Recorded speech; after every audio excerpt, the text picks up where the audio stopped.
کبھی ہم دیکھتے ہیں کہ سورج گرہن ہو جاتا ہے، کبھی بارشیں نہیں ہوتی، کبھی چاند گرہن ہوتا ہے۔ ایک تو بات یاد رکھو، یہ ساری چیزیں زلزلوں کا کثرت سے آنا،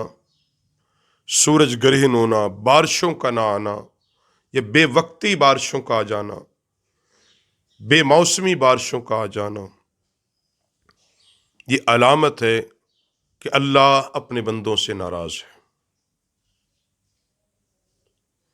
حل کیا ہے ان تمام چیزوں کہ بارشیں ہوتی رہیں، وقت پر ہوں، زلزلے نہ آئیں؟ اس کا حل یہ کہ ہم اپنے اللہ کو راضی کریں، توبہ و استغفار کریں،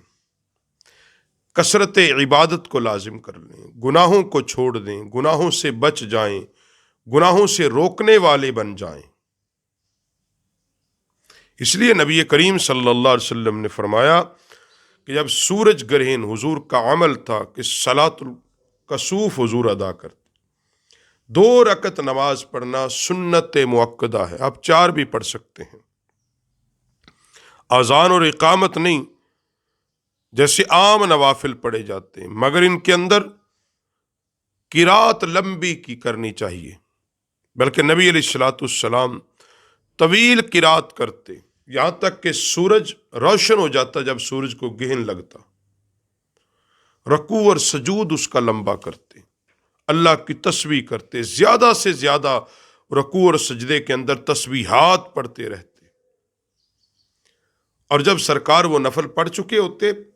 پھر دعا، ذکر اور استغفار میں مشغول ہو جاتے۔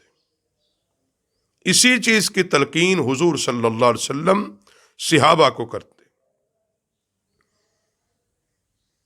کہ توبہ اور استغفار میں مشغول کر دیا کرتے، نماز کسوف کے پڑھنے کا حکم ہوتا، اور نماز کسوف جو ہے یعنی سورج گہن جب لگ جائے، تنہا بھی پڑھی جا سکتی ہے، با جماعت بھی پڑھی جا سکتی ہے، عیدگاہ میں بھی پڑھ سکتے ہیں، کھلے میدان میں بھی پڑھ سکتے ہیں، مسجد میں بھی پڑھ سکتے ہیں، لیکن بہتر ہے کہ تم تنہا پڑھو۔ سرکار نے جماعت سے بھی ادا کی،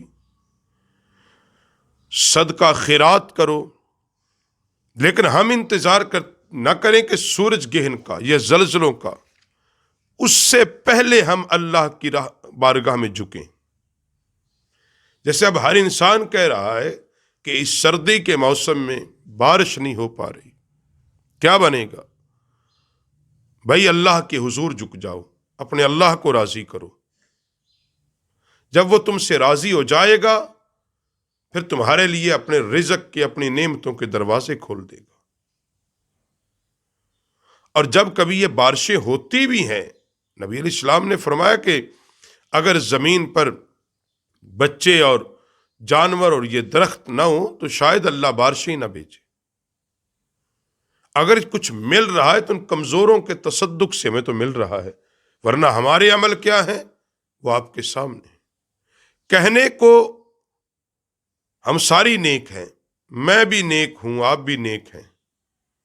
مگر حقیقت کیا ہے؟ ہم نام کے نیک ہیں، ہم دکھاوے کے نیک ہیں، ریاکاری ہمارے وجود میں بھری ہوئی ہے۔ رضا کا مادہ ختم ہوگا، اللہ رب العالمین کی محبت کا، اس کے رسول صلی اللہ علیہ وسلم کی محبت کا مادہ ختم ہوگا۔ تو چاہتے ہو تم پر اللہ کی نعمتیں ہوں، اللہ کی رحمتیں ہوں، برکتیں ہوں، حال کیا ہے؟ اپنے اللہ کو راضی کر لو، اس کی بارگاہ میں جھکنے والے بن جاؤ، اس کے حضور جھکنے والے بن جاؤ، توبہ استغفار کرے۔